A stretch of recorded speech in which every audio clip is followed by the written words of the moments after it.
అలాంటి దరిద్ర బ్రతుకు నాకు వద్దయ్యా. నాకు ప్రాణం పెట్టి విమోచించి రక్షించావు. నేను ఉన్నా ఊడినా దానివల్ల నీకు మహిమే రావాలి, కానీ అవమానం మాత్రం.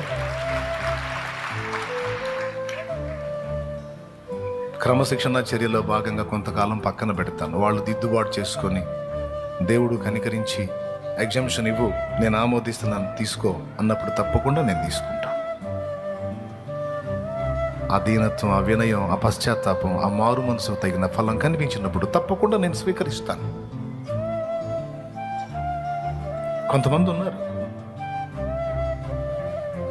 ఎంత పెద్ద పొరపాటు చేశారో వాళ్ళకి తెలియకుండా చేసినటువంటి వ్యక్తులు కొంతమంది ఉన్నారు.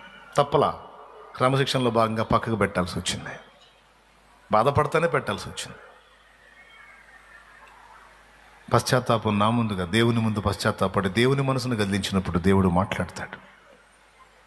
దేవుడు మాట్లాడినప్పుడు అప్పుడు ఎవరినైనా